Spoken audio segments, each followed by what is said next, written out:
Bencana alam longsor yang terjadi di Jalan Poros, Kabupaten Luwu Palopo, Kecamatan Bastem Utara, Luwu, Sulawesi Selatan.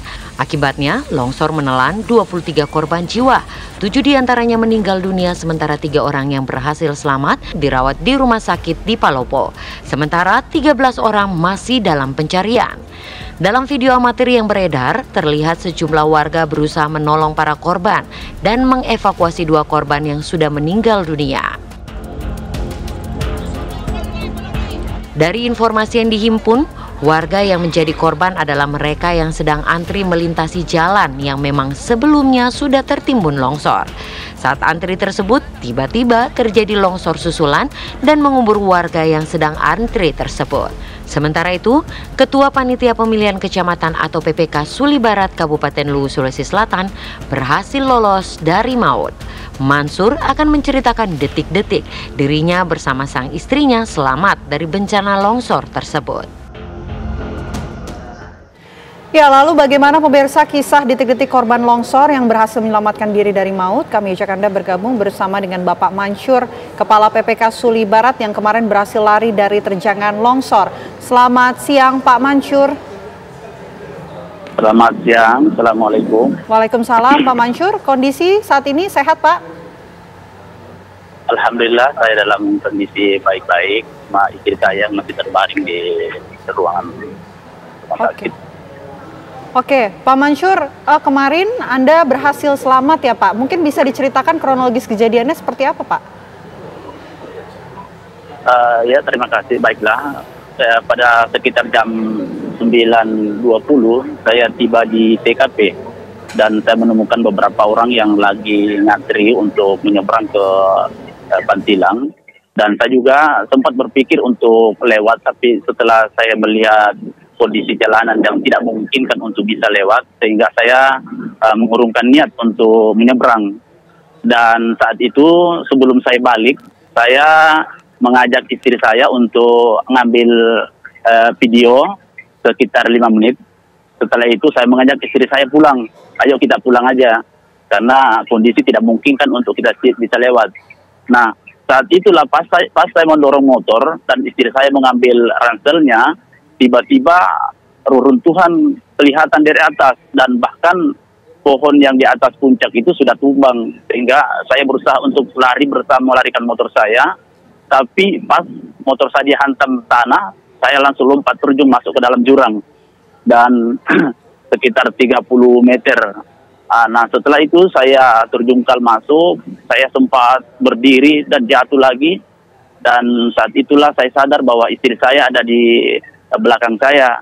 Lalu saya berusaha untuk berdiri dan naik ke atas kembali dan mendengarkan teriakan istri saya minta tolong, dan saya hanya menemukan kepala dengan helm saya kira istri saya. Dan saat itulah saya seakan stres dan kemudian saya dengar lagi teriakan kedua, dan ternyata bukan istri saya, dan istri saya sudah berdiri di atas onggokan tanah.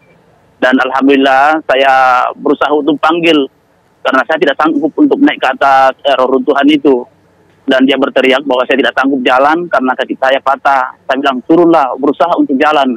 Akhirnya dia dorong dirinya untuk turun ke bawah, dan akhirnya saya sempat memapa dia, dan saya tidak bisa lagi jalan. Akhirnya saya berusaha untuk gendong, sekitar 10 meter saya berjalan dan saya sudah tidak sanggup lagi untuk berjalan. Akhirnya saya menyerah dan saya duduk bersama di bawah pohon. Dan alhamdulillah beberapa warga sudah datang membantu kami dan memapa kami untuk menuju ke rumah penduduk. Begitu Pak. Pak Mansur, alhamdulillah ya masih diberi takdir Allah untuk selamat. Tapi untuk kondisinya sendiri Pak saat itu ketika longsor terjadi, artinya secepat itu Pak hingga tidak berhasil untuk menyelamatkan diri dan lainnya juga masih ada yang terjebak ya Pak? Ya, ada beberapa teman kami yang berada di TKP tempat terjebak. Mungkin kalau sekitar 10-20-an lah yang terjebak di situ. Saya sudah tidak bisa melihat berapa banyak orang, tapi yang jelasnya puluhan orang yang terjebak di situ. Seperti itu.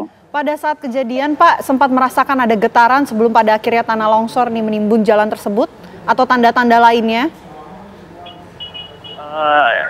Tidak ada tanda-tanda karena yang longsor itu adalah berada di sekitar 20 meter di depan kami. dan kami berlindung di bawah tebing. Kami tidak sangka bahwa tebing yang tempat kami berlindung itu ternyata akan ambruk juga, seperti itu. Oke.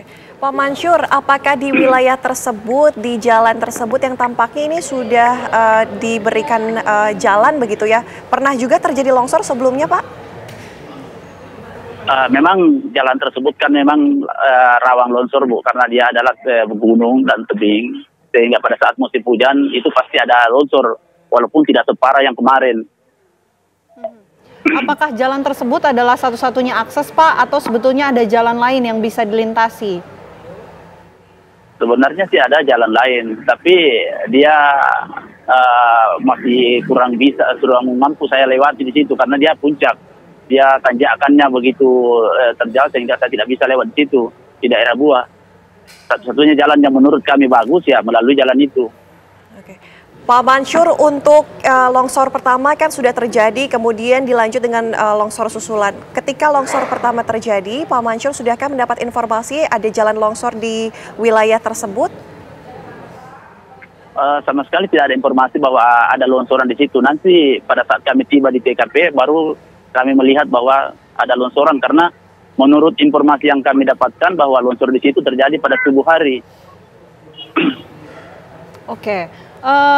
Longsor yang terjadi subuh kemarin itu, Pak, apakah juga Pak Mansur sudah mengetahui diawali dengan apa? Apakah diawali dengan hujan?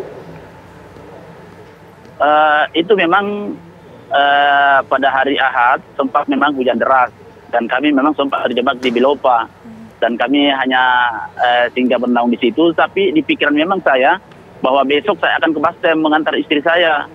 Saya memang berpikir dan was-was bagaimana jalanan ke atas. Dan bahkan memang firasat saya sudah ada seperti itu. Iya. Oke, Pak, jalan yang Bapak lewati yang kemudian terjadi longsor, ini akses jalan untuk menghubungkan wilayah mana dan mana, Pak? Itu bisa menghubungkan kota Palopo dengan Bastem Utara dan bahkan bisa sampai kota Naturaja. Dan bisa juga sampai Kolantimojong. Iya. Jadi jalanan tersebut memang kerap dilintasi oleh warga ataupun masyarakat ya, Pak?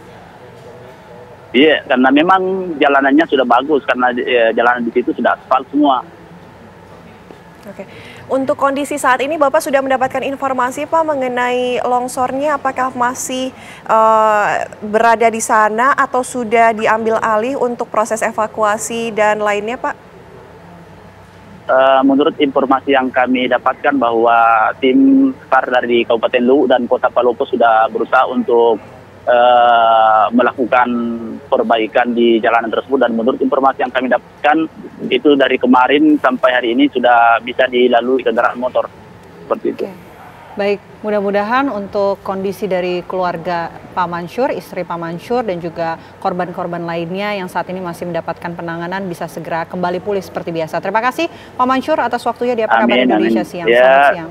Ya, sama-sama.